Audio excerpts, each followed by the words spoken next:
Yo, yeah. Yeah. Yeah, yeah. Yeah, yeah. Yeah, yeah. Yeah, I wasn't open that mouth. Sure that she's talking and open that mouth. If it say something, we rubbing it out. And then it's something it out. And then it's got and it's part of this something. And now from an undisclosed location, you are now tuned in to the Xander Effect with host Xander Dames. What's up, everyone? Welcome to the Xander Effect. I'm your host, Xander Dames, along with my co-host, Mr. Jeremy Miller. Jeremy, how you doing today? I'm doing pretty well, brother. How you doing?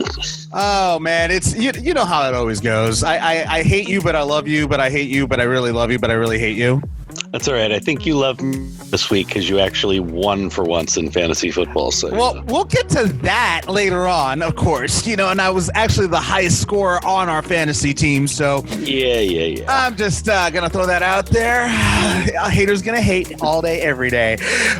Anyways, welcome to the show that talks about entertainment, sports, and video games. Got a lot of really cool stuff to chat with you guys about today, including in entertainment news. Looks like the Suicide Squad, the second Suicide Squad that's coming up, the spinoff series that's going to be coming out very soon, is going to have a spinoff. They have plans for a spinoff with starring John Cena, because he's actually going to be playing in the new Suicide Squad movie. The Peacemaker is what the role that John Cena is going to be playing, and there's already talks, and the movie hasn't even come out yet, but there's already talks of John Cena having his own spinoff from the movie, and it's gonna air more than likely on HBO Max. So HBO Max has already shown interest in it, and that should be a really cool, really interesting TV series, I would think. I think it could be. I mean, John's actually shown a decent amount of growth in his acting over the years. You know, he's no longer the same guy who did The Marine. We won't bring that one up ever again. But you know, I don't think he wants to bring that up either. That's what I mean. The guy's come a long way. So I think it could be a lot of fun. I think fans would really get a kick out of that. But we're gonna have to see how his character's received. I mean, they get ahead of themselves with this kind of stuff, and considering the film's not out and so on, you know, they oftentimes have plans for these characters, and through no fault of John's, this character might not be as popular as they think, you know, so we just got to wait and see if it's something that comes to fruition. Well, so far, it seems that HBO has already ordered 8 episodes of the show, and it's going to be actually written by director James Gunn, and he's going to actually direct multiple episodes, including the pilot. So having him direct the series and write it, I don't know, man. I mean, I think it actually might go somewhere. Oh, it's definite potential. I mean, they're putting their all behind it, so that definitely would succeed. Again, in my opinion, if this is a character people are going to want to watch and follow. I don't know. Did you ever read the comic book of the Peacemaker at all? Because I don't remember that villain for me. I don't know.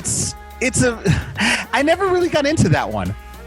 Well, like I said, I never delved very deeply into the comic books. Liar. No, truthfully. I had a very set couple of things that I was interested in particular, any of the Wolverine specific Marvel offshoots. But my little brother was the one who really collected a lot. I mean, he was the one who introduced me to Deadpool. So he was more of the dark comic books. I mean, comic book anti-heroes, I guess you might call them. Well, those are the ones I definitely gravitated to. Josh actually was a true comic book collector. He had a great collection, and all sorts of X-Men and originals and DC, and I mean, he really loved his comic books, and he could delve into all the offshoot, you know, crossovers and tell you what happened in this one and that one, and I just never delved that deeply, so this wasn't a character that I was familiar with really almost at all. Well, I mean, we'll like, as far as this one is concerned, I mean, we'll see what's going to happen with them, because I mean, I'm actually interested, because I mean, Doom Patrol, I got to be honest, I watched Doom Patrol. And I don't know, have you seen that series yet? I have. I actually enjoy. I've watched a few of them. I really liked it. I don't know. For me, it was a little bit slow. Like it wasn't fast paced. I mean, it was more. The show was very odd to me, in my opinion. I mean, it's not. It's a good show. Don't get me wrong. It's a good show. Very like, it's got a lot of comedy in it, but it's very odd, and it throws me off a little bit. You know, like that's kind of what I dug about it. I felt they were going for that. And well, consider the source. Look who I'm talking to. Thank you. Hey, a little odd is a compliment. I mean, I don't know. It was just very strange to me, man. And you know, it seems that they're doing well, though. I honestly didn't think they would actually go for a second season. I really didn't think so. But the one show that I am waiting on for it to come out on a second season, which I don't think because of COVID they've been able to actually film it yet, has been Titans. And that was a really good show. That Titans, man, talk about a show that got me hooked from the very beginning. But they still haven't announced another season for it yet. Last season they featured whatchamacallit? Whatchamacallit, my favorite character. I can't, man, I'm losing my train of thought. Shut up. Because I always get these characters mixed up. Deathstroke. I always get them mixed up with Deadshot, Deadpool, and then there's Deathstroke. They all have death in it, okay? So I always get them all mixed up every freaking time. So last season on Titans, they introduced Deathstroke and his daughter into the series, which made it really cool. She became one of the Titans, actually, and it was a really, really interesting season last season. So I'm looking forward for them to come out with a new one. But Doom Patrol's there now. They're gonna have the Peacemaker coming out. They still haven't really announced when that's gonna come out. So we're still waiting on that.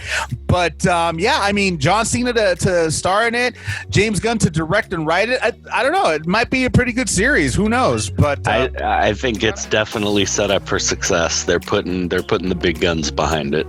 Well, and in talking about DC and other entertainment news, Supergirl is officially going to be hanging up her cape. She's looks like the CW and producers at Warner Brothers have decided to give Supergirl the last season, which she's upcoming in her 6th season, and it's gonna be pretty crazy, because I mean, you know, she's been around. The Supergirl's been around for a few years now. She's garnered a fan base, big success, but I think toward like, you know, after a while, it would seem that a lot of television shows start to kind of fizzle out. And I mean, they had plans for a spinoff. Ironically, Supergirl has a spinoff or Superman's going to have a spinoff off of Supergirl, which is interesting to me, actually. I'm like, shouldn't that be the other way around? I mean, you know, but whatever. You know, it is what it is. That's how they're doing it. So it's gonna happen. 6th season is gonna be pretty much the last season for Supergirl, and I don't know. I mean, it could have to do with many things, because I mean, Melissa Benoist, I think her is how you pronounce her last name, or Benoist, something. I think that's how she spells it very interestingly, and I always have trouble pronouncing her last name. But she's the one that stars as Supergirl, and she recently got married with one of the other stars of Supergirl. Actually, he played her love interest on the show, and I guess her love interest in real life. And they recently got married, and I think maybe that might have something to do with it. Or maybe she wants to go ahead and I think that I believe that I saw somewhere that she wanted to start a family and things like that, and you know, that could have something to do with it. Who knows? Maybe that's that, but we don't know if that's for sure what it is. Big changes in life can always do that kind of thing. But as you said before, you start hitting that 5th or 6th season, 6th or 7th season, that's really when a lot of shows begin to lose their punch. They lose the creativity and a lot of the originality. And it's one of the reasons why only up until recently, when you have so many channels and things have become so diluted, up until recently, you didn't see a lot of shows that went past 7 seasons. Mm-hmm. You know, it was pretty rare, and it's become much, much more common now that we have so much space to fill and so much programming is needed. But I think it's kind of natural, no matter what maybe big changes were going on, that when things start to wind down like that, and maybe you're not feeling like things are quite up to the par they were or have the same originality, that it's natural to say, maybe it's time to move on. Yeah, and the thing is that like many people don't really realize this, but Supergirl actually started on the NBC network. She actually started there. They had 2 seasons before they dropped them. They dropped the show, the series, and then the CW picked it up. So that's the reason why it's like, wow, like many people don't realize when they see, damn, it's been around for seven seasons. That's crazy. I didn't think it was around for that long. That's why, because it came from another network, and it continued on the CW after it was on NBC. Well, so, I have to admit, I had a bias. And I'll tell you where it came from. I really didn't think this show would go on as long as it has, or do as well as it did, or actually be as good as it really turned out to be. And that bias, I have to admit, came from seeing the original Supergirl movie and that horrible cartoon they had as well very soon afterwards. The very first flight I was ever on was to London to film when I was like 7.5, 8 years old. And they only played 2 movies. Country, which was some really dramatic thing with like Sissy Spacek or something, and then Supergirl. So as a kid, what of course did I watch? Yeah. Well, they showed it over and over and over, and it was already a really bad film, and I was kind of traumatized having to watch it like 16 times in a flight.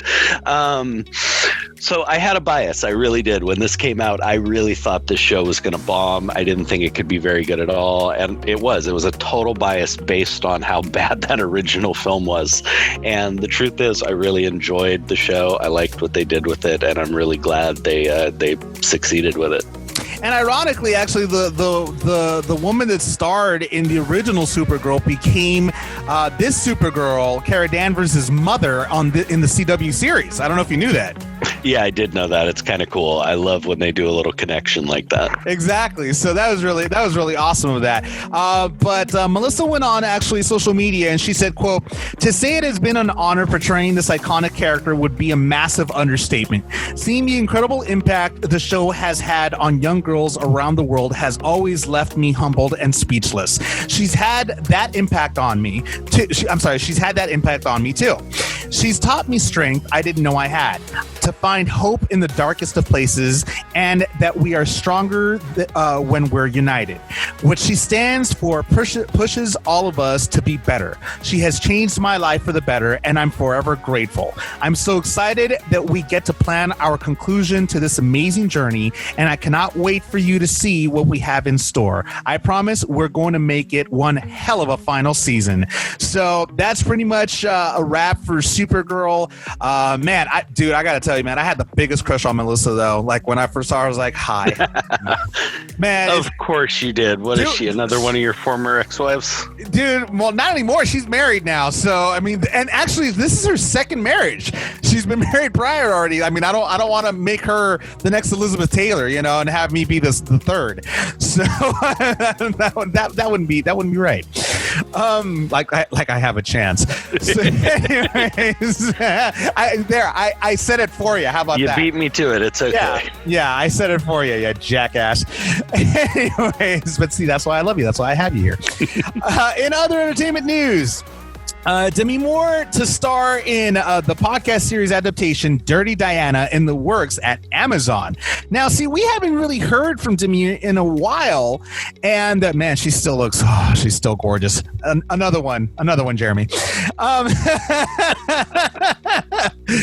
So she's actually in this podcast, Dirty Diana, that's currently in development at Amazon, and it's actually an erotic drama podcast that debuted in August, and Demi was actually lending her voice for the leading role. So I guess it created some sort of a clout to the point that Amazon decided to pick it up. So that should be actually an interesting type of series. And of course, she's going to lend her voice. She's got that sultry, sexy voice going on. I was going to say, she has the perfect voice for that, and has been a part of many roles with that type of feel and vibe. So I can't think of anybody else that'd be, would be more perfect to, especially doing kind of an old school, semi-erotic podcast type thing, similar to that old school radio style. I think that's just such a perfect combination. And according to Variety.com, an article written by Joe Otterson, he says, quote, "The erotic drama podcast debuted in August, with Moore lending her famous voice to the leading role. The podcast premiered as a 6-episode series loosely inspired by the story of a fractured moment in creator Sheena Festa's marriage, exploring how two partners can find their way back to each other through perseverance, connection, and sex." So yeah, I mean, obviously this is something that that Moore would have, like, man, she's just sexy all around. That woman doesn't get older; she just gets hotter as time goes. I mean, and so it should be a very interesting podcast that Amazon picked up. Which, by the way, we're also a part of Amazon too. Did you know that?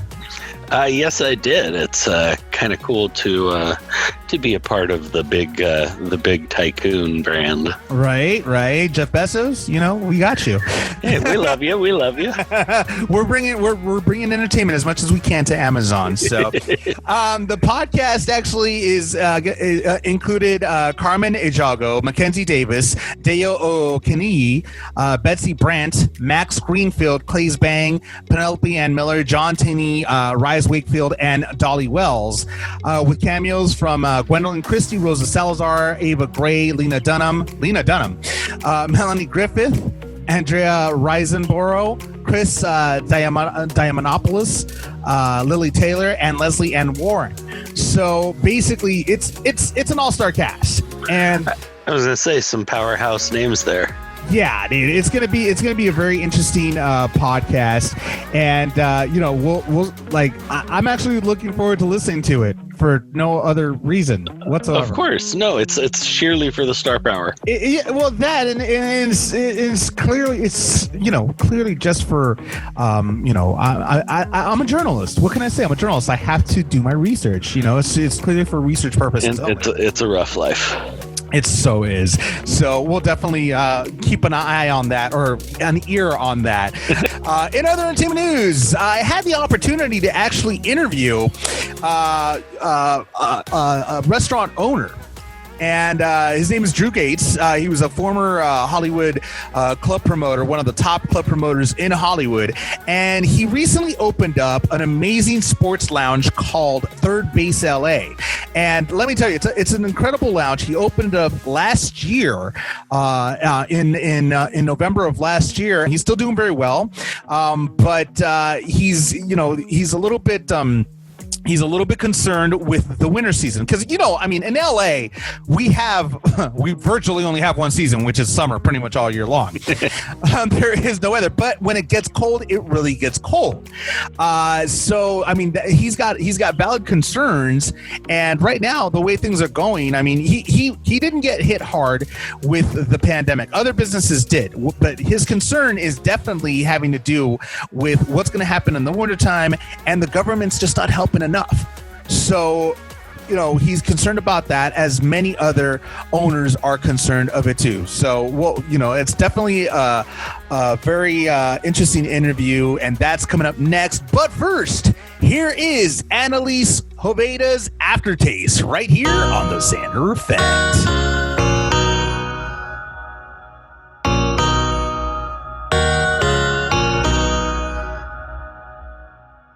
No, I ain't feeling sorry for about the things that we did.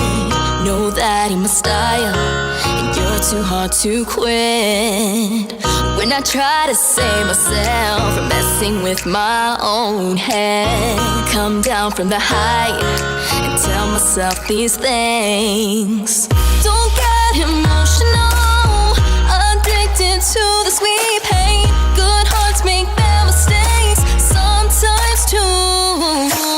I try not to lose control, I'm tongue-tied anyway. I know I can't escape the aftertaste of you. The aftertaste of you.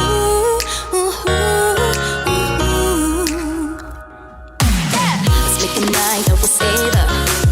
Tomorrow I'll regret it. Maybe 5 minutes on, we'll already forget. Yeah, I know that I'm weak for love, and you're too proud to beg. I come down from the height and I tell myself these things.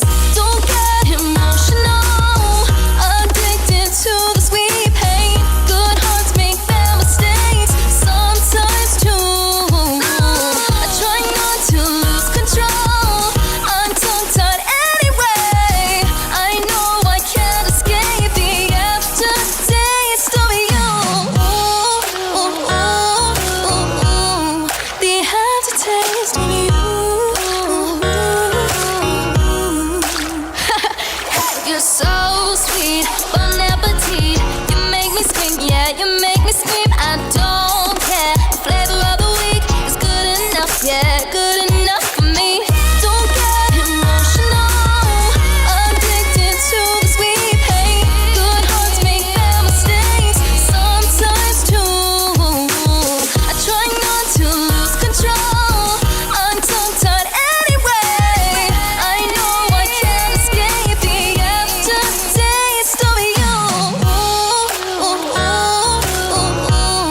The aftertaste of you.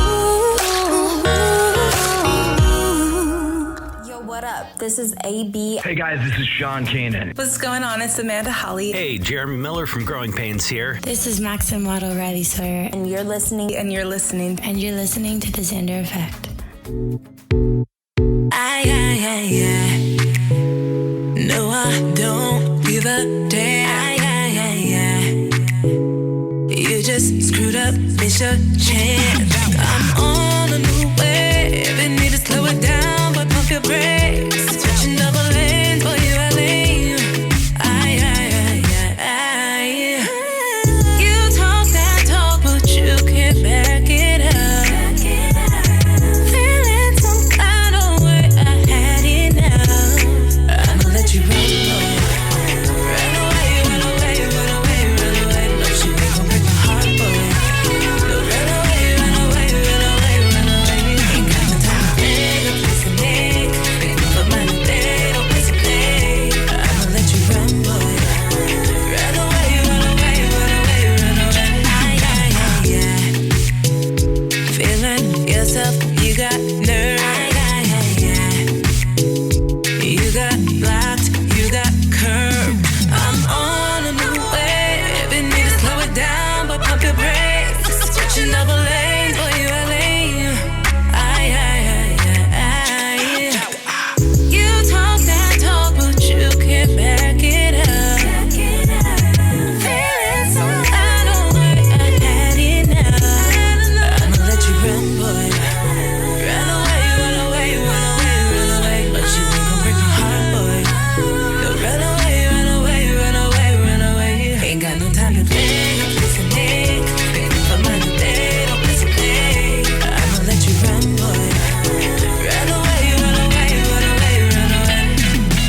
what's good? This is Isaiah.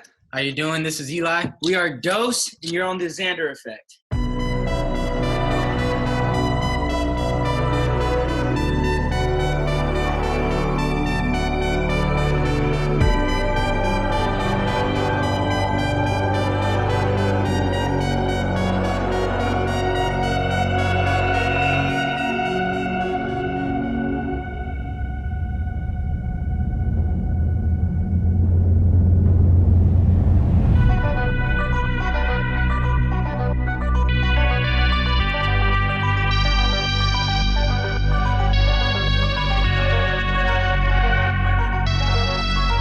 Yeah, I did it. I know it hurts so bad, but baby, I admit it. It wasn't something I wanted to do just to hurt you, or desert you, or make you feel like I don't love you. I know you're living in a prison of pain that caused you're afflicted. Emotions so hard to tame and you're conflicted. But I won't hurt you or desert you no more. No looking back. We can live in the shadows. We won't survive if our love is shallow. Let's go deeper. Let's go deeper. Let's go deeper. No looking back. No looking back.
So on the Xander Effect, I have owner of one of the hottest spots in Los Angeles, third Base L.A., Mr. Drew Gates. Drew, how you doing today, man? Good. How are you, Xander?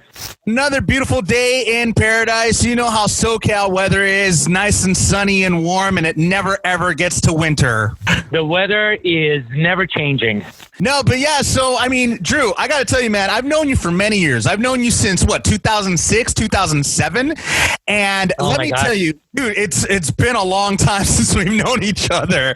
But I got to tell you, man, I'm really happy for you, your success. I've seen you grow. I mean, I'd like to think that I've influenced a little bit some of your decision making, especially when you went from being a Hollywood club promoter here in Hollywood, mind you, because you promoted some of the biggest events in Hollywood history, red carpets, what have you, everything, celebrities, A-list celebrities, the works.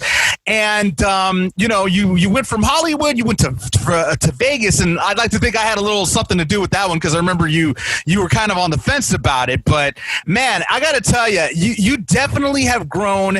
And I got to ask, from the very beginning, how did you get started in the Hollywood nightlife? I mean, how did you become a, quote, event coordinator? Because that's pretty much what they call promoters anyway. Right. Well, thank you for the kind words, first of all. I appreciate it. And, it's been been quite a journey, to be honest. Honestly, I was just going out to the clubs in Hollywood. I moved to LA. I didn't know anybody. Started going out, and a few years later, one of the club owners said, "Hey, man, you have all these people with you, so why don't you come promote from you on the weekends?" So I said, "Sure, no problem." So it just started off as kind of a fun little side gig I did, and then just my network grew, and I grew, the industry grew, and so I ended up being where I am today. But you did influence my decision to go to Vegas there a little bit. It was a tough decision for me. I had a job offer to help open Hakkasan, which was a really, really large project in Vegas, and I was sort of on the fence about moving to Las Vegas. So I've talked to a few people, just kind of get people's input, and you were one of those people. So I ended up taking that offer, and probably the best thing I did for myself and my career. I ended up moving to Vegas, and Vegas is sort of like the major leagues when it comes to hospitality. So I'm glad I did that. So I was in Vegas for 3 years, then came back here. I was a director for Tao Group here in Los Angeles, and then ended up, going off on my own and opening my own places. Man, that's it. Yeah, and like I said, I mean, your journey has been incredible. But the funny thing about this is that promoting wasn't really a career path that you had chosen. It chose you in a sense, because you had a different career path, correct? Correct. Yeah, I used to work for a very large corporation. I don't know if I'm allowed to mention it, but I did something completely different. My college degree is in computer science. I have 2, computer science and business management. So I did the nightlife stuff for fun, really, on the weekends. I had a 9-to-5 job during the week. So this is kind of sort of just did it for fun, and then ended up switching careers later on. So you're not necessarily just one of those typical co-promoters. You're actually a genius. I try. I appreciate the kind words, but yeah, I try to use all the tools in my arsenal. When I was going to college, everybody said that I was in the wrong major because a lot of guys in the computer science field, they're not the most maybe outgoing social guys. They like to be behind the screen. So everybody's always told me, you're in the wrong major, man. You gotta switch major to marketing or something. Do something else. Well, dude, I mean, I gotta say, because you don't really look like the computer science type, to be honest. Like you're nowhere near that. I mean, even if people were to see you, they would never even think that you were, I guess, for lack of a better word, a quote computer geek. Exactly. Yeah. I've been lucky. I've been lucky. That's really the best way to describe it, I guess. No, but I mean that's incredible. I mean, and like I said, you have definitely done some of the craziest nightlife events that I've been not only a part of, but I've also witnessed as well.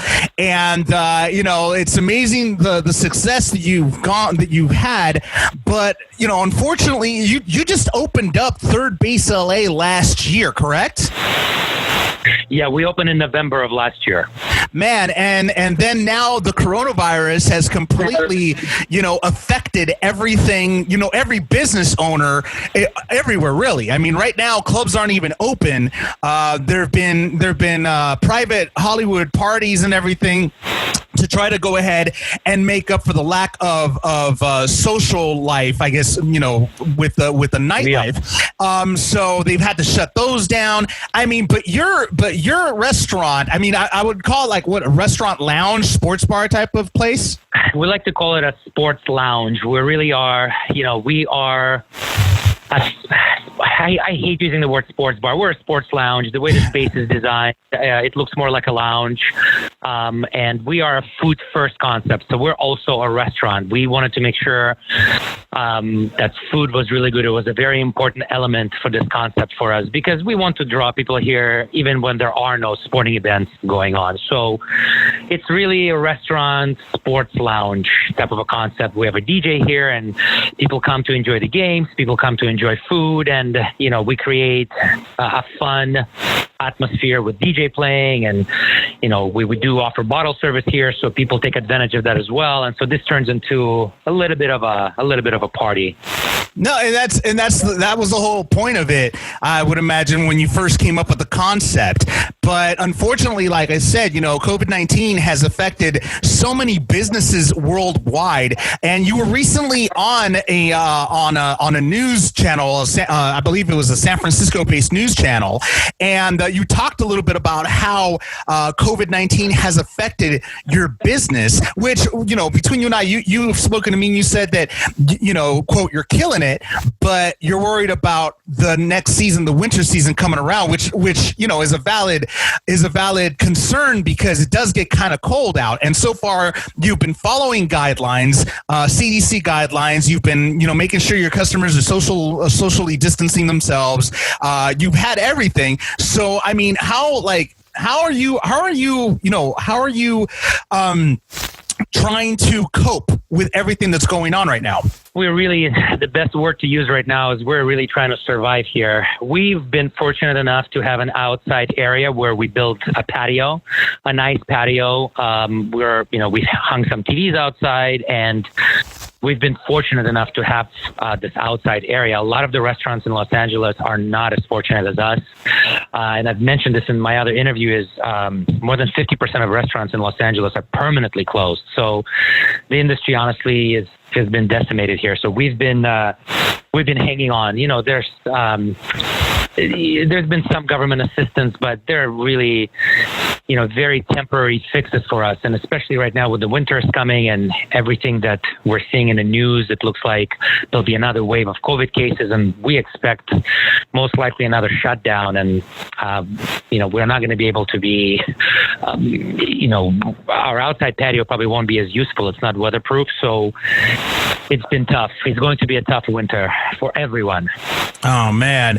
And I mean, usually my show doesn't really get into the political portion of everything, because I try to keep everything as light as possible. But in your particular case, it's hard not to get into, the political aspect of it, because at the end of the day, politics does play a role in businesses and the economy. So, I mean, do you think that the government is handling the situation with business owners correctly, or do you think that they could probably do a little bit of a better job with it? They could definitely do a better job with this. Obviously, this is an unprecedented situation, and it's understandable. The government is sort of scrambling here, but so are we. So the unfair part about all of this is that the shutdowns, I suppose, are understandable. We're trying to prevent the spread of this disease, but while the businesses are getting closed by the government has to provide better assistance than that's what they have been doing. The landlords for all these restaurants, they expect their full rent to be paid, but the restaurants are closed. So there has to be another approach to this. Instead of putting these temporary fixes in place, there has to be a better all-around strategy on how to save these industries, because restaurants are a very large industry, more larger than the airline industry. We employ more people. We, compared to banking industry as well. In 2008, the banks that caused the crisis were bailed out by the taxpayers' money. And at this point right now, the restaurant industry seems to be getting overlooked. Again, I'm sure maybe the airline industries might get some kind of help from the government, but nobody seems to be talking about the restaurants, which is why we joined this independent restaurant coalition to make sure that the Congress and the government on federal and local level hears us, and basically we're saying, hey guys, we're here, we're a large industry. We employ 16 million people. We generate quite a bit of revenue, and we participate in the overall economy of the United States. So we contribute over $1 trillion to the GDP a year. So that's not a small industry. Yeah. And there seems to be no specific help offered to us. And this help we're asking for is going to allow us to survive. It's not something that we've caused. We've been told to close, but what is the other side of this coin? Okay, so we're closed now, but what is the government doing on the other hand to help us survive this? And that's a valid question. That's definitely a valid question. I mean, and you're a brand new business, which is even worse, because you guys just barely started scratching the surface of making a living out of this, and this has totally screwed up your plans, I'm sure, of growing your business even more, I would imagine. Absolutely. It has definitely affected our growth. We were doing really, really well when we first opened. And of course, when March came around and all the shutdowns that happened, it was a very stressful time for me personally, but of course, for all of my employees as well. We employ quite a bit of people. Before shutdown, we had almost 100 employees. So all of those people without jobs. And I feel like, obviously, I feel responsible for my folks that have worked really hard for me. And there's not much we could do for them. We can't reopen. We couldn't reopen. So, and then once we were allowed to reopen for one weekend, with social distancing rules, then literally on Monday, we were told there is no more indoor dining allowed. And we're scrambling, trying to make do. There is no plan. There is no strategy. So we're sort of, we're scrambling. And not only that, not only that, but I mean, when Los Angeles was allowed to reopen, the riots happened. That's another thing that I'm sure kind of affected you as well. Absolutely, yeah. We were right in the middle of all the riots, and it was not a pleasant period of the year for us. Those 3 months, 2 months, it was quite frankly, it was kind of scary. Well, you guys seem to have held your own, so that's a good thing. I'm curious I'm sure that you maintain a pretty good relationship with other owners. Have you and possibly the other business owners maybe come together to try to speak to your local Congress or county or government officials about this situation? So mostly we've really been talking to, through this independent restaurant coalition, to the government on the federal level, because that's who can provide most of the assistance for us. Now, we are going to start reaching out to local officials as well. Again, the local city governments, I'm sure, are also struggling with their finances. So the help has to come from the federal level. But it's what the local governments could probably do. And, these are just some of the ideas, maybe something about freezing rent and freezing mortgage, so the landlords don't go after us, and in turn the banks don't go after the landlords to collect mortgage. That would have helped everybody, and perhaps not even businesses, maybe just people in general of this country would be perhaps helped more if both if mortgages and rent were frozen, and this way people don't have to worry about rent and they could spend their money on essentials like food. No, and I agree with that, but I mean, from what I understand, it seems that at least from some of the things that I've read, is that they did try to go ahead and put a moratorium on evictions and things like that. But the other problem with this, from what I understand, is that even if they were to put a moratorium, even if they were to freeze all this stuff, people would actually have to pay for the stuff that was frozen, for the time that it was frozen. In other words, all those months accumulated together, they would have to pay for that. Absolutely, yeah. The freeze, again, is just another temporary short-term fix, because again, the landlords are going to come after businesses after the moratorium is over, and they're going to want that back rent to be paid. And imagine being closed we've been closed for 3 months. We've been able to partially reopen. We're not where we need to be, of course. We're barely surviving, but another shutdown is looming. So, a lot of the restaurants that have closed, that don't have the outside patio, they would have been closed for basically a year. Not many places have enough funds to be able to just go ahead and pay a year worth of back rent. Well, I mean, and that's always going to be the difficult part. So my curiosity, as far as third Base L.A. is concerned, obviously you see that the winter's coming. Obviously you see that it's going to be hard months ahead. Are you fearful that you might be, that this might affect you to the point of closing doors, or do you believe that there may be a way to still continue to save your brand new business? Well, hopefully, we'll be able to hopefully work something out with the landlord where the full back rent is not going to be due right away, but not all landlords are flexible this way. Again, they have their mortgage payments due as well to the banks. So we shall see. We're talking to our landlords and seeing what we could do, but it doesn't help the business. It just sets us back. Again, imagine having a business where you're closed for a year, you owe rent for 1 year, and then you reopen with this huge debt on the books now that you still have to pay off. So it sets the whole industry back a lot. And it's a domino effect. Absolutely, yes. And this is going to affect property values for the landlords as well. Because their tenants are moving out. They're unable to pay rent. I don't know who the new tenants could be to take over those spaces. So it's definitely a domino effect affects everyone. Yeah, I mean, this is definitely something that man, I mean, I'd have to say that nobody was really prepared for. It's an unfortunate thing. I mean, hell, this virus in and of itself is just so unpredictable. I mean, I know that were you infected at all? Because I mean, you're out there in the middle of Hollywood. Were you infected by this virus at all? Yes, yeah, I was. I did have it earlier in the year. It wasn't the most pleasant experience. I would not want to go through it again.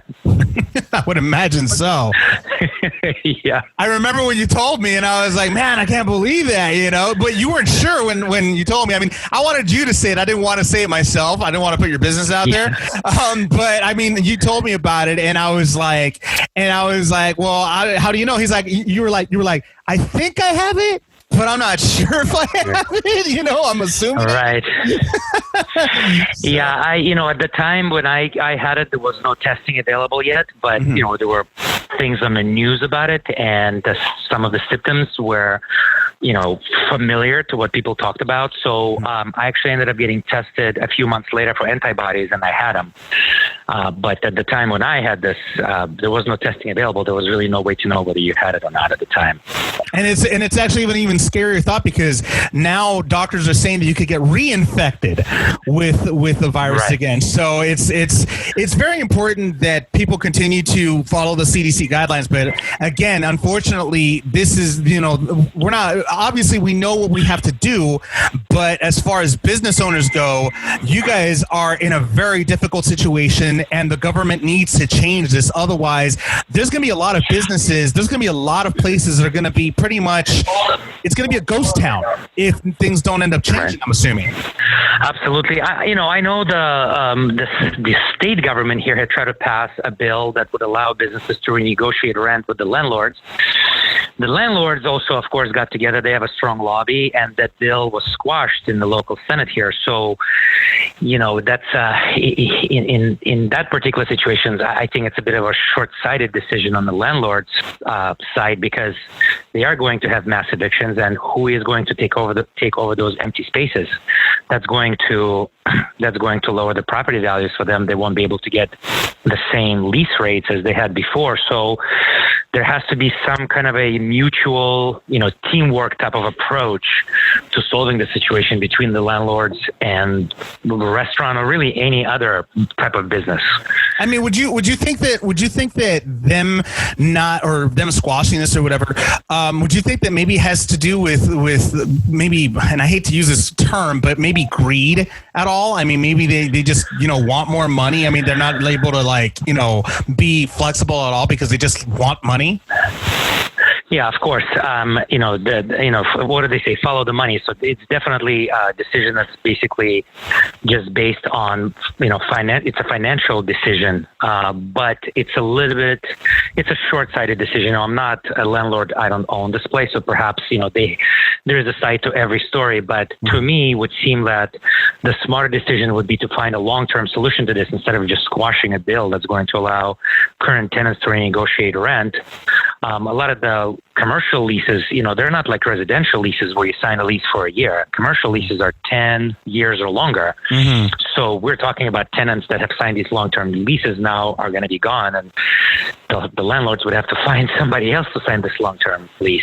And that's difficult right now, especially because I mean it's almost like a lot of these properties are pretty much like the properties that were that were happening in 2008 when the real estate market just completely dropped, and that's when they were in the negative, these properties, and that's pretty much what these landlords are going to be looking at as well, that they're going to be in the negative with a lot of their with a lot of their financials. So it's a difficult situation, like I said, for both sides.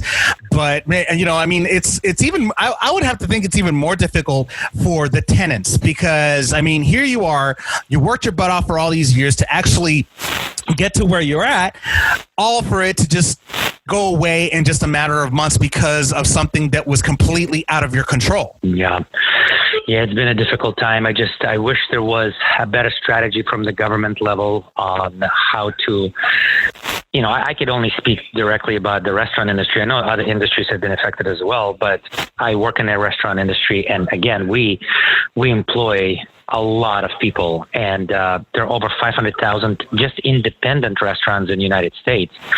So you're talking about really a devastation of a huge industry. It's an industry that's, again, larger than the airline industry, but we employ 16 million people here. So it's not looking good right now, but hopefully with the Independent Restaurant Coalition, we could put some pressure on the Congress to have a bailout plan for us here. And again, this money is not going into our pockets. We're not publicly traded companies. We're not just going to make our investors richer. This money is going straight into pockets of our employees. So whatever money is sent to the businesses is going to go right back into the economy. We're not just going to sit on this money. We're going to reopen, and we're going to, generate a lot of tax revenue, and we're going to employ a lot of people. So that money goes straight back into the economy. And is there anything that the community can do to help your business or anybody else's business to go ahead and try to make sure they save the businesses? Well, a couple of things. Of course, they can obviously come and support us, visit the restaurants or place orders to go if people are uncomfortable of, venturing out. Most of these restaurants offer delivery, so that would be one way to help local restaurants. And another way would be to really mention something to your local representatives, local and federal, politicians that represent our districts. You mention something to them, because closing of these restaurants, we are part of the community here. We're part of the fabric of the community. So having all these empty spaces, even if you look here in Hollywood or really anywhere in LA, you could have, blocks and blocks of closed businesses. That does not look good. That really devastates the community as well. And that's very true. It'll revert back to, because I remember it used to be like that while I was a kid, but it used to be like that in the 80s, actually. That a lot of businesses were like that, and it did, if anything, it bred, vagrancy, it bred, drug use and a bunch of other bad things in Hollywood many years ago. Absolutely. It definitely devastates the whole community. So it's scary times a little bit right now. We're trying to make do, but hopefully we're waiting. That's all we could do at this point. I mean, we are talking to representatives, but they need to get together and help us here, because otherwise it's not going to look good. Well, and when you say that, do you have a timeline of what could occur, worst case scenario? I mean, what are you looking at? A month, 2 months, 3 months that, things might get, might end up going the bad way? Sure. I mean, listen, that's another thing. Again, like I mentioned, it's very difficult to plan or strategize because we don't know what happens. We get the news at the same time everybody else does. Are we closing? Are we not closing? Can we go inside with limited capacity? Can we not go? So these things, everybody's sort of flying by the seat of their pants here. And so we are just kind of waiting to receive the news. There is no long-term strategy, and it's understandable. The government officials are looking at COVID rates and seeing if they're trending up or down. But while they're doing that, there has to be some kind of a strategy to help businesses get through this on the other side. You can't just close whole industries, not just restaurant, really any hospitality-related businesses, and just close us and not offer any type of support. That's very true, man. And like I said, I'm hoping that the things get better for you guys. Well, let's talk best case scenario. Let's say that they come up with vaccines. Obviously, a lot of people are saying that things won't get back to normal for another year. Can your business, obviously with restrictions partially lifted, can your business get back on track, get back to normalize, or at least be in the positive in a year, as a lot of experts believe might happen? Within a year, based on how people feel about really getting out there and going to a restaurant. So I feel like maybe people are becoming a little bit more comfortable. There are talks about vaccines, so maybe that'll make people comfortable. But best case scenario for us is that we're able to reopen inside, even maybe at 50% capacity by let's say November, December, because by then, the weather is going to change. It's going to be cold. It's going to rain. Us and many, many other places are not going to be able to have outside patios. And if we're not allowed to go back inside, then we're right back to where we started in March. Oh, man. Well, let me ask you, best case scenario, everything's back to normal, everything's good. Were you guys planning on expanding within a year, or were you guys just planning on, seeing how everything goes and then possibly, expanding? We had great plans to expand. This concept was doing really well for us. We've got calls from other cities to put this concept in other cities in the country. Actually, we were going to put third base in Detroit, and that was going to happen in August. We were supposed to open in August, but all those plans got put on hold. And now it's very difficult to plan anything. Do we start construction in Detroit? I know Michigan has been hit pretty hard as well. Mm-hmm. Do we wait another 6 months? Is this going to take 3 years, or is this going to take 9 months? There's a lot of uncertainty, and it's very difficult to plan.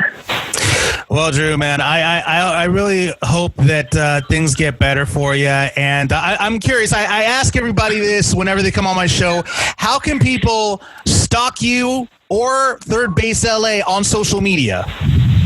Of course. So they can stalk Third Base L.A. on social media under the handle Third Base L.A. So it's number 3 RD Base L.A. or stalk me on social media under Drelicious L.A. I love that name. I've always loved that name. I've had that name forever. It's probably time to change it, but people have gotten accustomed to it. So, well, man, thank you so much, Drew, for being on the Xander Effect. I appreciate your time, man. Again, I wish you the best. I wish that I hope that you and all other business owners get back on track very soon. I hope the government ends up helping you guys out, because you guys need that help in order to continue to thrive, and also for the community's sake as well, because you guys bring entertainment to the community. Absolutely. We definitely, people come here, they celebrate birthdays here, they come here celebrities. After work. You have celebrities that come there, right? Yes, absolutely. All the time, people enjoy the food, the atmosphere. It's all about being social these days, and people like to share ideas and hang out after work or before work, or come watch sports, or just come and enjoy great food. And the restaurant industry is unique in that way, where it really only works if you can come and sit down and enjoy it with your friends. Sitting home alone is not the same. I agree, man. I definitely agree. And hopefully, next time, hopefully I'd love to have you on the show again, and, kind of under different circumstances, maybe actually go and sit down and actually, have the show at Third Base L.A. and just, sit there and have a nice little chat with you there. That'd be great. That'd be so awesome. Absolutely. Once they allow us to go a little bit inside, perhaps you could stop by. We'll grab a beer. I like that idea. Thanks again, Drew Gates. I appreciate that. Drew Gates, owner of Third Base L.A., man. Appreciate your time. And again, man, we'll talk to you soon, and I hope that things get better for everybody and for you as well. I appreciate it, Xander. Thank you so much. All right, later. Thank you so much, Drew Gates, for being on the Xander Effect. Hopefully, I'll be able to have a drink with you over at Third Base L.A. I'd love to go ahead and check out your new spot, bud. And I hope for the best. I hope that the government is able to help all business owners out and are able to get you guys out of this situation that unfortunately the entire world is in. The rental situations right now are so bad, especially for the restaurant owners, across the country. And the worries that Drew has are being shared by restaurant owners everywhere. Even especially the places on the East Coast that have been managing to survive similar to how he has with having outdoor seating available and things like that. We're lucky here where, we get some cold winter times, but it's nothing compared to back east, so it's going to hit this industry very hard. Yeah, and like I said, he's got valid concerns, and unfortunately, even if the cold and the rain decide to come through here, which more than likely it will happen, he doesn't. At some point. Yeah, and he doesn't. He said so himself. He's not. His place isn't built for something like that. Right. Not even the outside is. So it's gonna be a tough one. Let's hope that our elected officials, keyword there, decide to actually do something to help all of us out really at this point. But that's always reaching. What can I say? But we're not going to get into that. Expecting politicians of any ilk to do anything to help the common man, I think I gave up on that hope a few decades back. Isn't that a Disney hope when you wish upon a star? I would have to say that's a Disney hope at this point. I was going to launch into the song, but I don't want to get sued. No, well, they would sue you for your voice, really. They wouldn't sue you for the song, I would think. Thank you. Even though did you do the song for Charlie Brown at all? Were you? Yes, I actually did. They had us do Snoopy. One of the shows we did was Snoopy the Musical, and it was a hour and a half TV special, and every single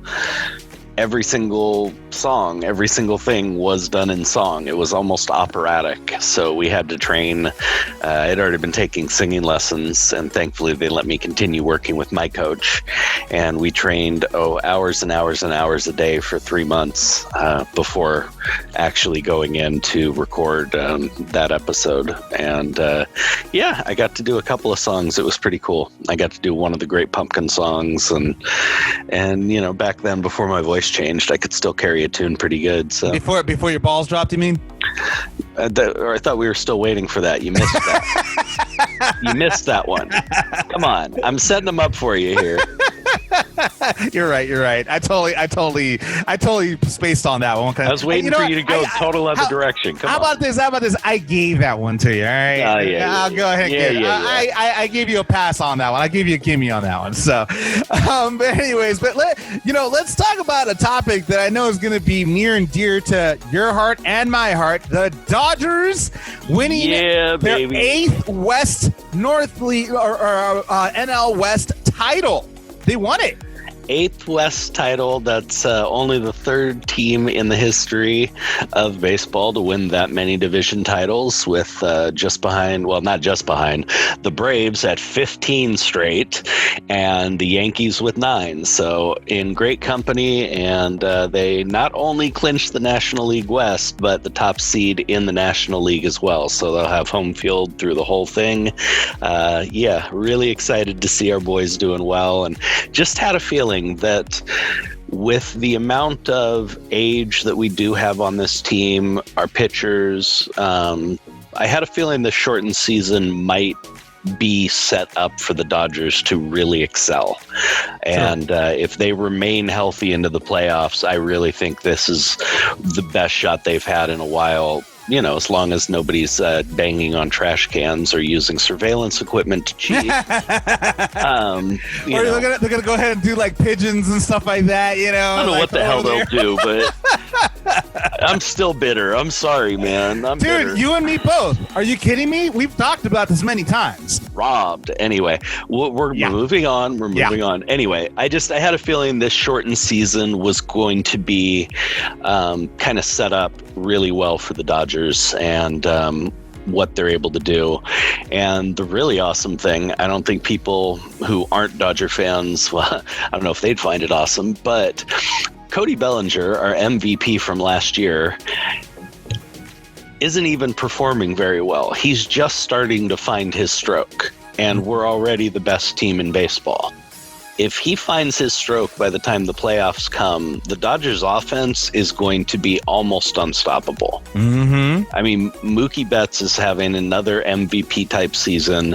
We have tons of bats around him, great arms, and the best relief staff in the league by the numbers anyway. So, man, we are really set up for this, and I am just holding my breath, man. It's been way too long since '88. Yeah, tell me about it, man. And man, they not only did they win, they destroyed the Oakland Athletics 7-2. Yeah, they handed it to him pretty good. I mean, given, the A's beat him the day before, but yeah, they handed it to him pretty good. And that offense is clicking, man. They just put up, I think, in 3 games, they put up almost 30 runs against Colorado. It's been a good run. And you know who also is actually incredibly happy is obviously Dodgers manager Dave Roberts. He went on to say, quote, "To fast forward a couple of months and be crowned NL West champs is a credit to everyone. It should never be taken for granted. Truth be told, a lot of guys didn't know we could clinch. We were responsible, but I let it know that it has to be appreciated." So he's definitely, I mean, it's deserved. I mean, I think that I'm still going to bring it back. We got robbed completely. And I don't know, for some reason, I think this is kind of like, the universe's way of paying back, I don't know. Things are looking good for the Dodgers at the moment. I don't want to get ahead of myself, right? Because unfortunately, and not to be mean to the guy you were just quoting, but unfortunately, he's still our coach. So if he can keep his hands off of the bullpen too much while we're in the playoffs and the World Series, we have a really good shot.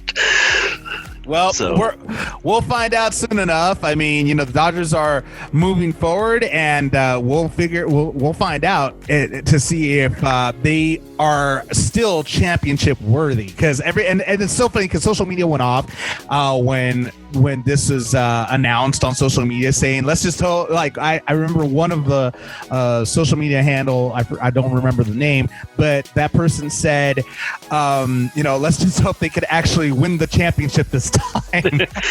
Yeah, I second that statement. So yeah, exactly. I think everybody does. So we'll find out.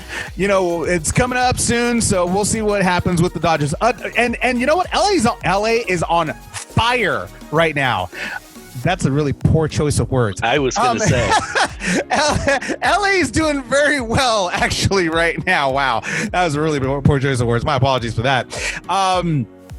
But the Lakers, man, Anthony Davis with that 3-point shot to freaking win, to win the second game of the Western Conference Finals. Are you kidding me? The Lakers are looking great. Although you cannot count this scrappy team from Denver out. Looking at what they did in coming back down 3-1 in both their last series, this team cannot be counted out, as they showed with a very scrappy, very tough performance last night, taking game 3. So I really think the Lakers are looking beautiful. And if we get through this, oh man, we get to play either Boston or Miami. How much fun would that be?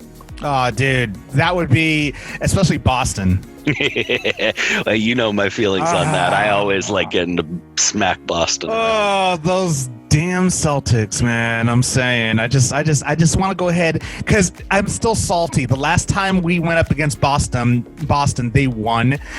I want that redemption. I've been yearning for that redemption. For years. It's been many years coming. So let's get there first. Let's go ahead and get the Nuggets out of the way first. Exactly. We got to focus on getting there first. Exactly. While we're on the Lakers, I want to bring this up. It was a news story today on Time that was in Time magazine, or at least Time Online. Sean Gregory reported on the new book that's coming out that Jeff Pearlman wrote on the Lakers, and it's called 3 Ring Circus, and it is about the Kobe, Shaq, and Phil crazy years, basically. And there's getting a lot of pushback right now, unfortunately, because of the timing of the book. This book was set to be released in September 2020, long before Kobe passed away. And this is a very blunt book. And unfortunately, Kobe does not come out looking very well. Wow. This is it's the young Kobe. And this writer makes it very clear that this was not a book about slandering Kobe. It was a book about who these men were at that time. And at the time, anybody who knew Kobe would tell you he was a bit of a prick. And that's being nice. He was very arrogant. He was young. He was conceited. He treated people very poorly in a lot of ways. And this book addresses that very bluntly. And coming so soon after Kobe's death, there's a lot of pushback that maybe it should have been delayed. Maybe he shouldn't have put it out. And,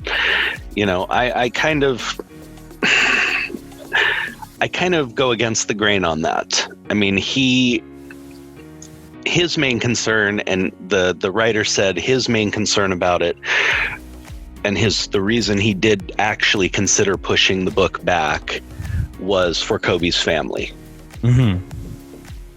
He said, other than that, I don't really care if people think the timing's bad. He said, people are never going to believe that, I didn't do this to capitalize on Kobe's death. Well, the timing will never be good. I mean, here's the issue with that is that, look, at the end of the day, we were all young. We were all stupid. We were all, at some point, we all make mistakes. And Kobe isn't perfect. Wasn't perfect. Nobody's perfect, especially when, come on, the guy was 17 when he got signed to the NBA. At that age, which one of us can honestly say that we were saints or we were, not arrogant or a little cocky at times? Oh, no, that's exactly it. And that's one of the quotes in this article from Jeff Pearlman, the writer of the book. And he says specifically, I need people to understand the Kobe Bryant of 1996 to 2004 is not the Kobe Bryant of 2005 to 2020. Exactly. We all grew up. I believe, honestly, that showing all of these faults and flaws just makes it more impressive, the amount of growth you saw in him and the person he became.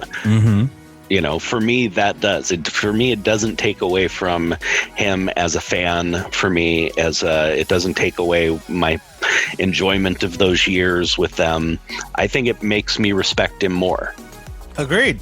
And it actually could serve as an even bigger role model to the younger generation that, hey, don't make the same mistakes I did pretty much, or don't make the same mistakes that he did or anybody did back then, and try to be better now. Try to be a better generation, try to be a more evolved generation than how our generation, was. Absolutely. So, I mean, I think that would be a really interesting, thing. I have to say, I'm looking forward to reading it, and not because of the dirt. It's not, I need to find out this juicy bit of gossip. I want to read what that was really like. And like you said, I want to take those lessons, and I want to see the growth of all of these individuals. I mean, I guarantee you, Shaq is not the same person he was. Oh, yeah. Jackson is not the same person he was. Yeah, Jordan was the same way as well. I mean, every teammate. Well, I mean, Jordan was the most hated guy in his own locker room most of the time. So, I mean, it's well known. So it's just because of the timing, there is a lot of flack that is kind of coming back on this guy because of the book. And I honestly, like I said, I think it doesn't take away from his memory. I think it adds to it. Oh, and speaking of Jordan, a little tidbit of information. Seems like he's gonna, and I found this out a couple of days ago. He's investing in NASCAR. He's actually, and his first driver that's gonna be on the team that he's investing in is gonna be Bubba Wallace. I think that's kind of cool. Yeah. It's not terribly shocking considering he has such deep ties to North Carolina and, the Carolinas, and that area has a rich racing history. And so it's not terribly shocking. So that's going to be interesting to see, too. In other sports news, sad day in wrestling today as WWE legend Road Warrior Animal passed away today at the age of 60. Real name Joseph Laurinaitis. Died of natural causes today. And man, that's another childhood legend gone, man. I mean, they're dropping like flies, dude. This is crazy what's going on right now with them. And 60, he was young. That's still pretty young to like. It's young, but you got to remember what these guys put their bodies through for so many years. There's a reason you don't see a lot of really old wrestlers. That's just the truth. These guys put their bodies through immense amounts of torture and damage for years and years. And, unfortunately it catches up. But, man, he was amazing. He was an absolute legend and a man I got to meet multiple times. That was always an honor. I was a huge Road Warrior fan. I mean, they were my favorite tag team ever before they even got to WWF. Well, at the time WWF, now WWE. I was following them long before that. They were one of my favorite tag teams of all time, and getting to meet them was one of the top, for me, meeting Miss Elizabeth and meeting them was pretty much as good as it got. So dude, let me tell you, man, LOD, Legion of Doom, was one of my favorite tag teams as a kid growing up. Every time you hear the when you heard that, you knew some stuff was gonna go down with the LOD, man. Like, that was such a hyped entrance. Such one of the many iconic entrances of WWF era. Well, as they say, there is still a term used in all the locker rooms of the WWE when you hear that insane audience pop. You know what it's called? It's called Road Warrior Pop. Nice. Yep. And that's the truth. And I mean, John Laurinaitis, Road Warrior, Animal, you will be missed. Definitely missed by many of your fans, man. I mean, rest in peace. And my condolences go to his family. And yeah, man. I mean, and unfortunately, today's just not a good day for sports in general, as we also lost NFL legend Gale Sayers, passed away today at the age of 77 after battling with dementia. I mean, it's been from what we've heard, he's had a hard road and a quick deterioration over the last year or two, and it's sad to see a man that was that graceful and that amazing to watch on the field. I mean, watching old tapes of him is incredible. It's like watching a combination of that loping stride that OJ had with the elusive craziness you had never seen of a Barry Sanders. Oh, yeah. I mean, it's one of the most beautiful things to watch, the way he ran, the way he made people miss. He was an amazing, amazing running back, and almost everybody who ever played with him said he was the best they ever saw. Yeah, and he only played 68 career games. I mean, and that was due to various injuries that he had, had over the seasons and stuff. But I mean, multiple knee injuries. I mean, he was considered one of the greatest running backs of all time. Absolutely. And had he had the longevity, I mean, he'd have broken practically every record there was at the time, and I think many of his records would still stand. But he only had a 7-year career. He had multiple horrific knee injuries. I believe he had the unholy trinity at least twice.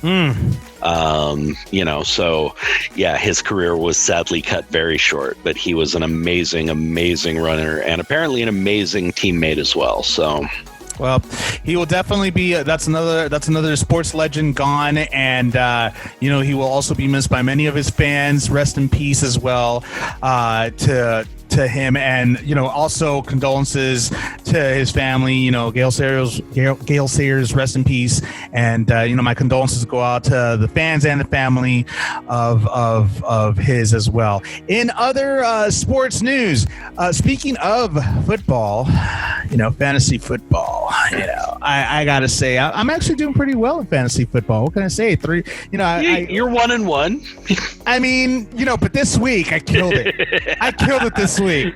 Yeah, you did. Well, you like I said, you got a very boom or bust team. Most and it was points. It was a boom week for you. Most points in all of our league so far. You could have lost your top scorer and still beaten your opponent this week. So yeah, it was a pretty good week for you. What was pissing me off is what's still pissing me off right now is the fact of the matter that where the hell was my team last week? I mean, they just showed up this week. I'm like, okay, now you know what? It's better that they show up week 2 than in week 4 or 5. So I'm at least happy about that. Oh, don't worry. They can show up in week 5. You're still losing.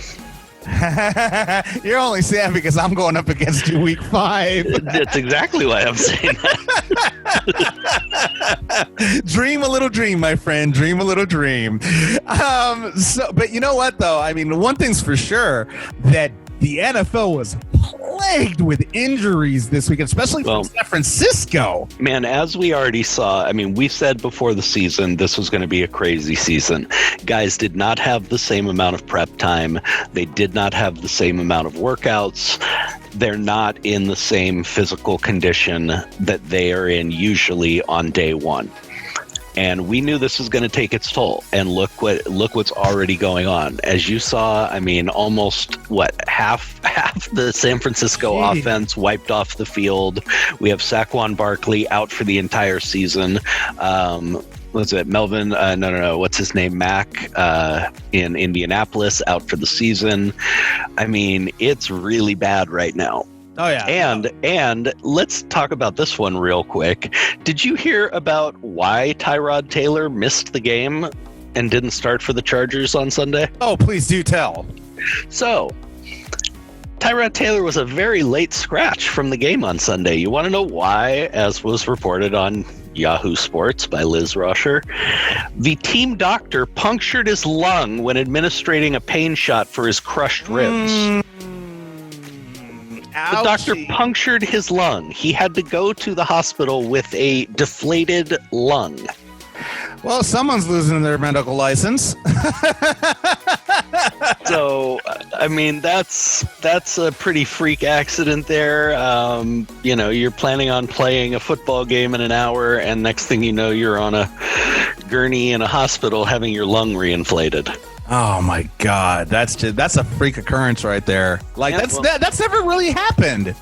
Not that I mean, it's something that I've heard of in hospitals, in teaching hospitals. I have friends who went through residency who heard about somebody doing something like that. But no, this is not a way I've ever heard of a football player, The closest I've ever heard is last year or the year before, somebody received a pain injection before the playoff game and they hit a nerve.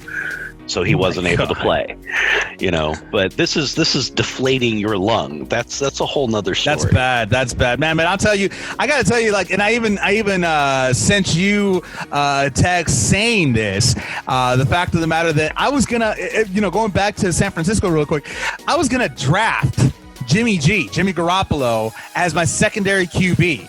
And I'm so happy that somebody beat me to him, because the thing is, the first time that I drafted Jimmy G was his first year in San Francisco. And what happens? Game 1, he gets put out for the entire season.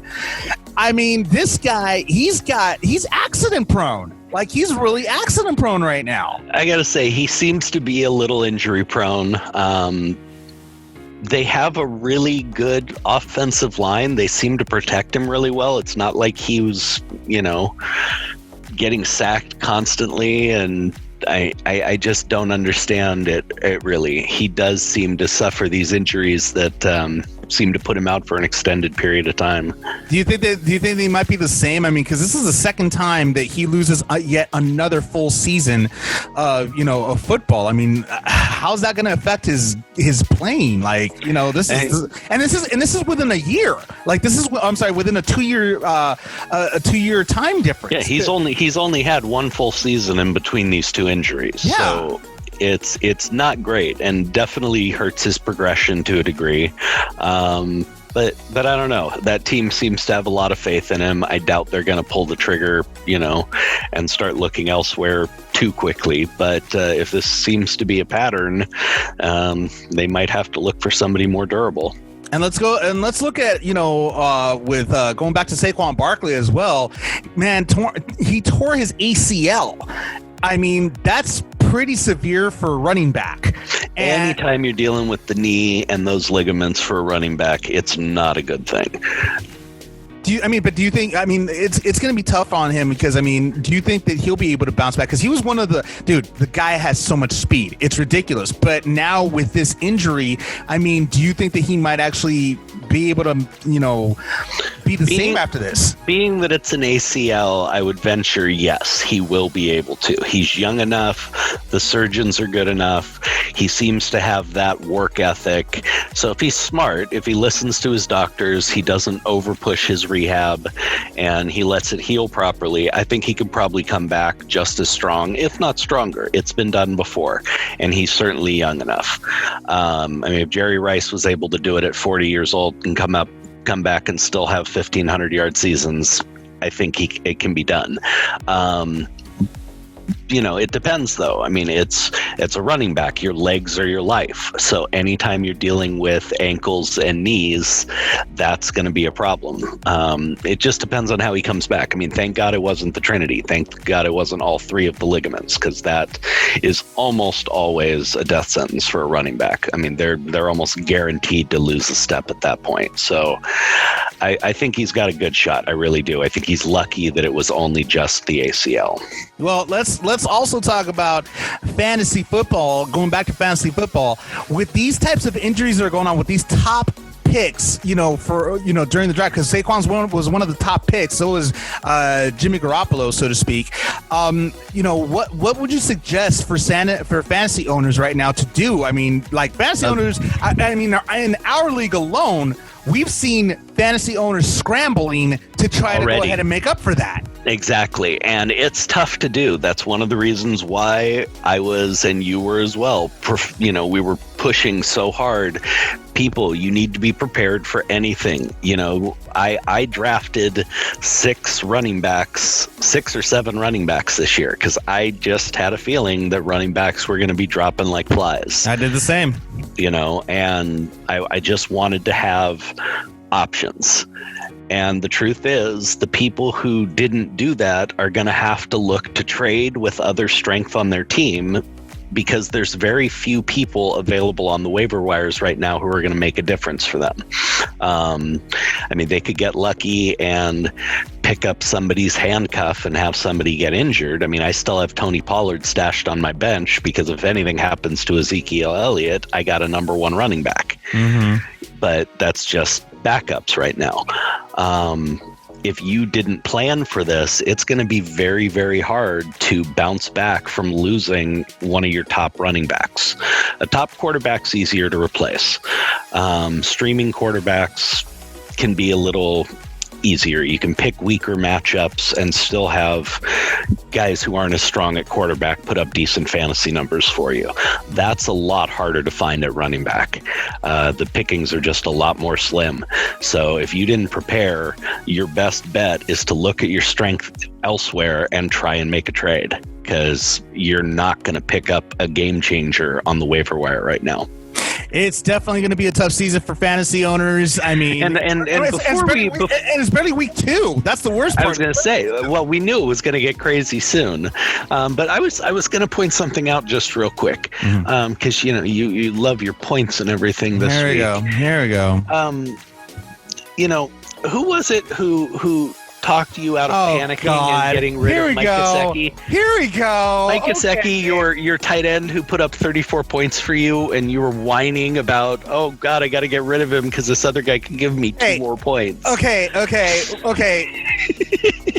Okay, I'll admit, yes, I panicked a little bit. I mean, but you can't begrudge me a little panic. I mean, look at how he performed in week 1, and I was like, if this is how he performs in week 1, is this pretty much a precursor of things to come, for the rest of the season? That's what had me a little bit nervous, with Mike Gesicki, and it's crazy because you got to admit, like when he before the delay because of weather conditions in Miami, he wasn't doing too well, and then suddenly after the delay, when he came back, that's when he put the pedal to the metal out of nowhere. So I don't know if maybe the coaches kind of said something in his ears like, dude, you got to get you got to get your S together, and try to make something happen right now.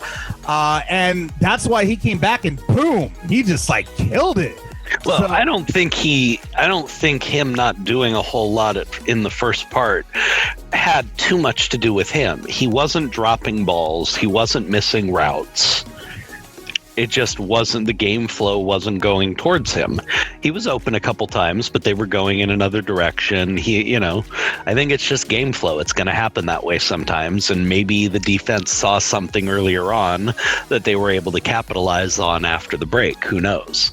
Maybe they saw something in the opposing team's defense and they were like, hey, we've got a seam here, or we got a matchup here we can exploit. But I don't know if that particularly falls on him. Well, I mean, again, it was nerve-wracking at first, but but I told you, hey, you got to give me a little credit here. I told you I was still going to hang on for him for at least another week to see how he does.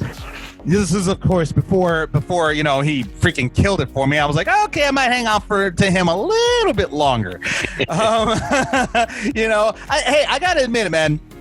You have always predicted. You scare me sometimes, with your predictions. I mean, I was gonna say, how you like my boy Kyler this year? Dude, you called it like a man, and that's why I told you. That's why when I texted you actually, and I said, I never. It's not like I never have faith in your predictions. I'm just afraid of them because you use it against us. So yeah, I'm always scared whenever you call it. I'm like, yeah, I don't like this. I really don't like this guy. I don't like it. So. Again, we still have week 3 coming up. Oh yeah, and I'm still enjoying the luck I'm getting right now. I don't have anybody really injured. I don't have so I'll just ride that as long as it goes. I doubt it'll last much longer, but. You and me both, brother. You and me both. So we'll go ahead and we'll see what happens in week 3.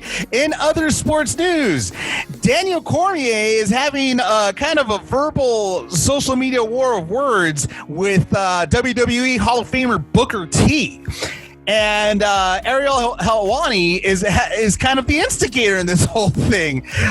They went ahead and posted something on their podcast having to do with Booker T and DC kind of talking trash to one another. Who knows if this is an angle they're trying to go ahead and pull to have DC maybe fight him or whatever, but.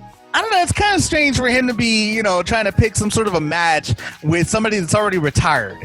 I mean, pick a fight with somebody that isn't retired. Actually, correction, he actually did. He was actually trying to pull an angle against Roman Reigns. DC was trying to do that at first, and that's when Booker T actually, intervened and started talking a little trash here and there. And DC just he laughed about it because he's like, I'm a total fan of Booker T, Harlem Heat, Stevie Ray. I mean, I've been watching these guys for years. I'm a huge fan of theirs, so it's kind of hard for me to break kayfabe. with Booker T, because I'm just a huge fan of his, So it was actually a really lighthearted war of words. And Ariel Helwani was also kind of chiming in here and there, trying to set up a promo. But he went on Twitter and basically he says, hey, at Booker T5X, my guy DC can do whatever the hell he wants. Do you know who you're talking about here? Show some respect for the double champ. You better not hope he shows up over there, because let me tell you, he isn't showing up alone, sucker. And Booker T responded by saying, quote, Ariel, you didn't say that. Tell me you didn't just say that. So it's the funniest war of words back and forth. And I'm just like laughing so hard watching this. Booker T went ahead and sent them a video, basically telling Ariel that, hey, you know what? Don't let me catch you at Starbucks. So it seriously was the funniest back and forth between the two of them. Who knows if this is an angle that they're playing, but it's actually kind of entertaining so far as it is. Hey, I like it. It's a crack up, and it shows me that, DC's got a little more personality than he tends to show in the UFC. So maybe he's a better fit over there than I thought. Yep, we'll see what happens. I mean, I'm pretty sure that they're trying to kind of go, they have an angle here, so we'll see how that goes forward. Coming up next in video game news, man, Xbox Series X and PS5 sold out within minutes. But the question is, will there be more? We got to find that out. Coming up next in video game news. But first, here is JP Castillo's Bésame Mucho right here on the Xander Effect.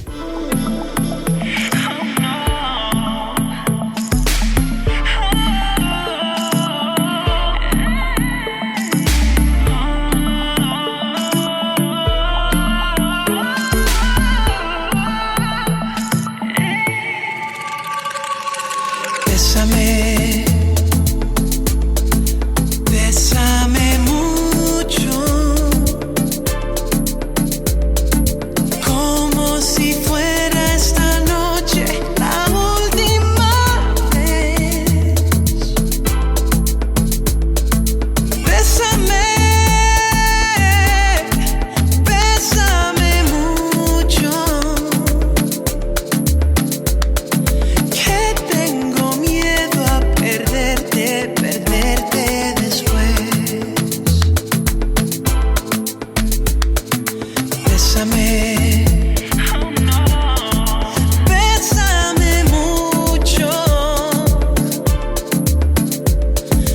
como si fuera esta noche la última vez.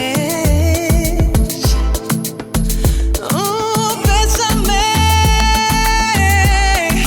bésame mucho, que tengo miedo a perderte después.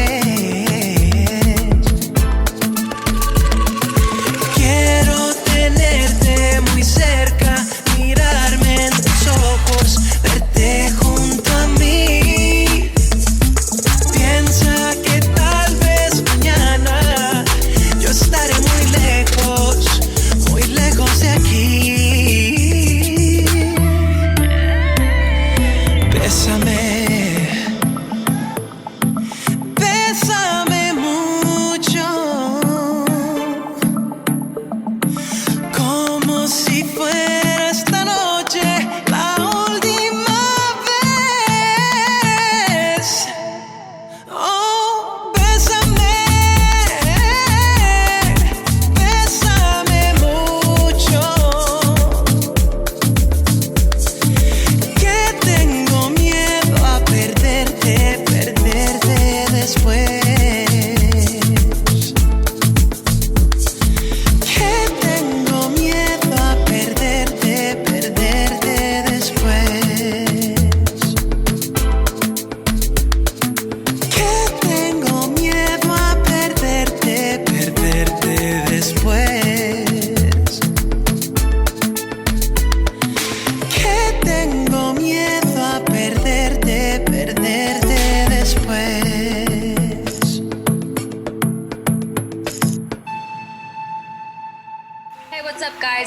Ariane Celeste. This is Larry Neymar, the founder of E! Entertainment Television. Hi, this is Maricela Cornejo. Hey, how's it going? This is Polo Molina. Hey, yo, what's up? This is the Xander Effect, and I am the DJ KID, the Kid Capri. Welcome to the place to be.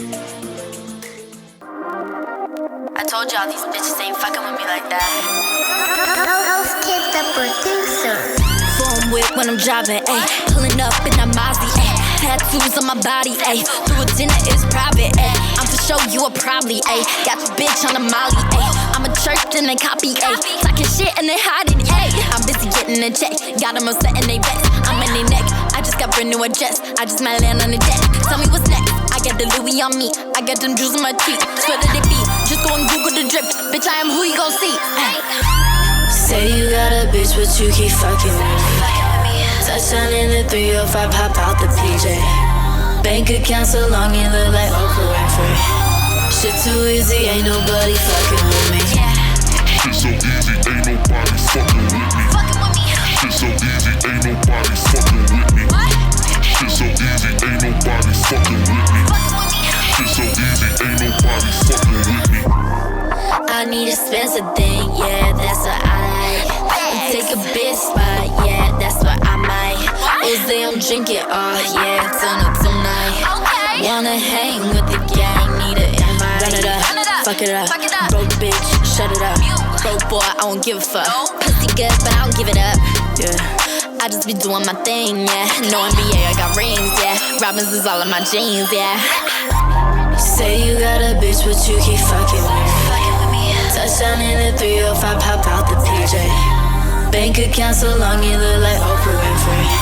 Shit too easy, ain't nobody fucking with me. Shit so easy, ain't nobody fucking with me.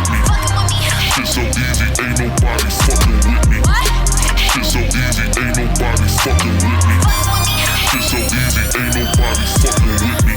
Shit so easy, baby. Why she call her busy, baby? Ice wet might freeze me, baby. Late pipe, she say don't leave me, baby. Send pics, been teasing lately. That and that pussy, yeah, he the greatest. Late night creep, be the crazy. Don't spit out that nut, say eat it, baby. Who fucking with her, say nobody. Baby, stop playing that rim that body. I'm really tryna get inside it. Put this so wet, say ooh, excited. Tryna get with you one night. Throw it back, baby, say ooh, she fighting. Grab my back, say ooh, she biting. Pull it me in, ooh, she like it. Ring, ring, ring, ring, call AB. Or that tough dumb nigga can't play me. Too cool little nigga say Swayze. Ballin' on that nigga, call me yellow KD.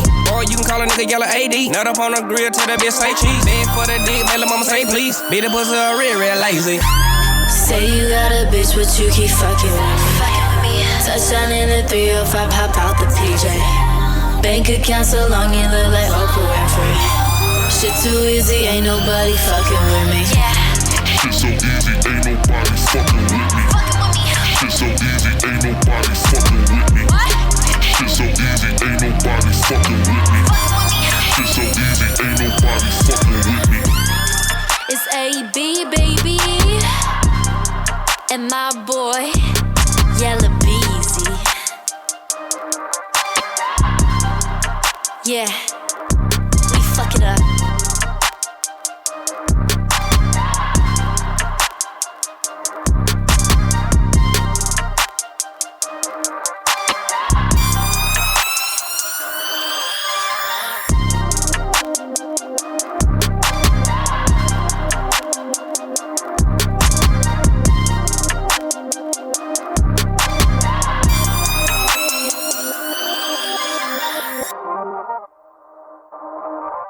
That was AB's Nobody right here on the Xander Effect. In video game news, man, Xbox Series X and PS5 sell out within minutes of their pre-sale launch. I mean, Microsoft went ahead and announced their pre-sale launch just a few minutes before they actually did the launch this past Tuesday, and no Microsoft user was able to get one because they were gone, Jeremy, within minutes, gone. Which pretty much begs the question, will we have an opportunity to actually get one before the year is out by holiday season? I mean, this is crazy what happened. It's not that shocking. I mean, come on, this happens almost every time.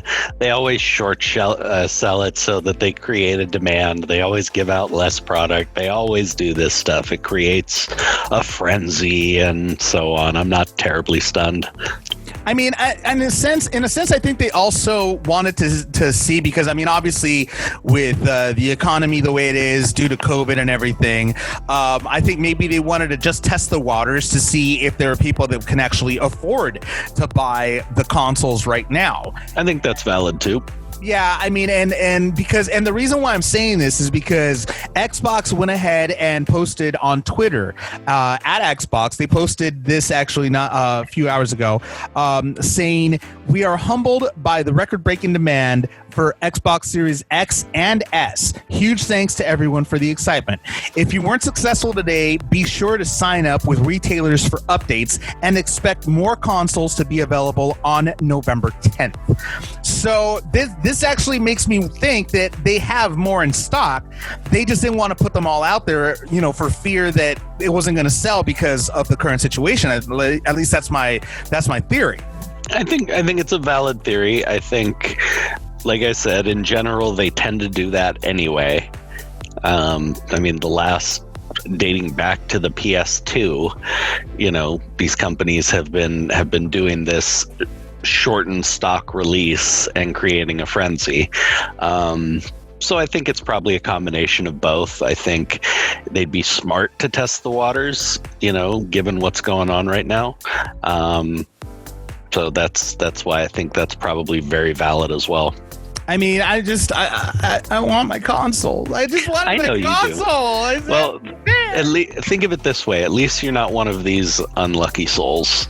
So, apparently, many people are going to be very disappointed.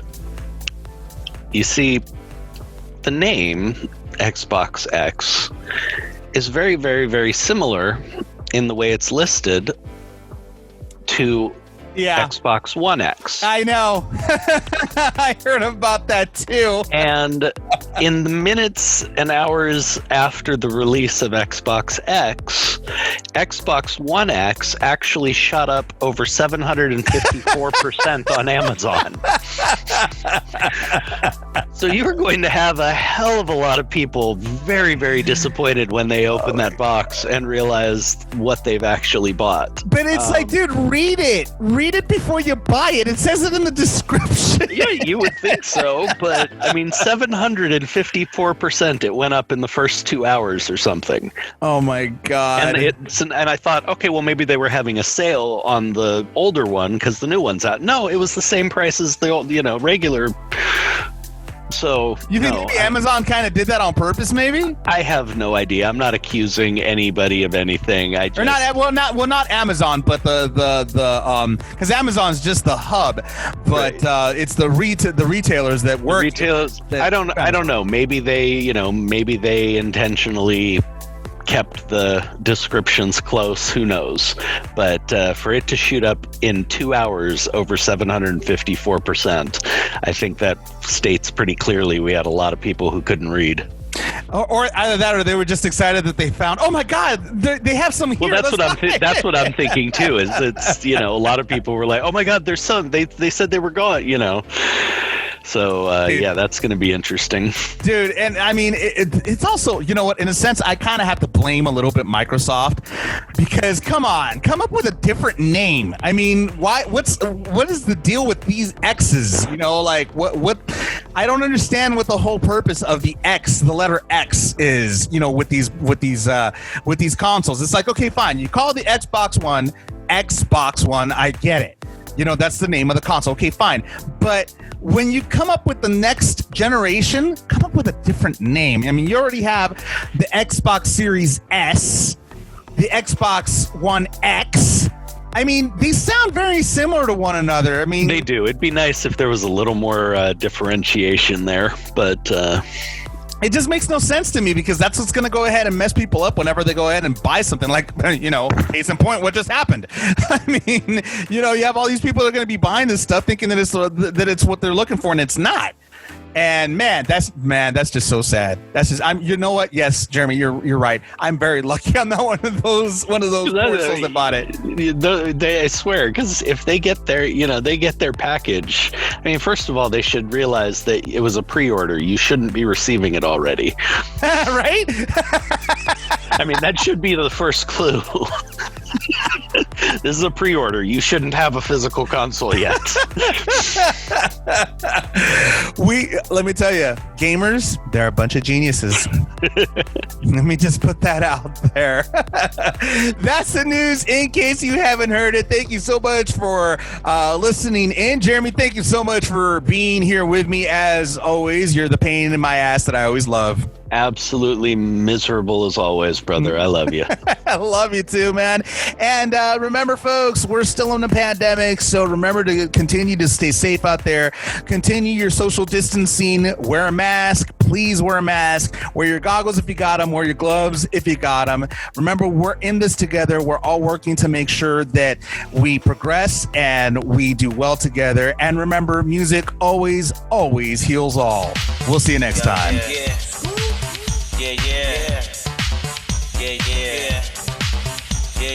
I was like open them up. Sure that she's talking and open them up. If it says something, we open it out. And then there's something it out. And then it's got it, it's part of it, something we got it. Something that that's what we got it. And then we done it, we go loud. And it say something, we open it out. The Xander Effect is powered by 50/50 Global Music Inc., Sony Music The Orchard, and BMG Bertelsmann. In association with Art 19 Media.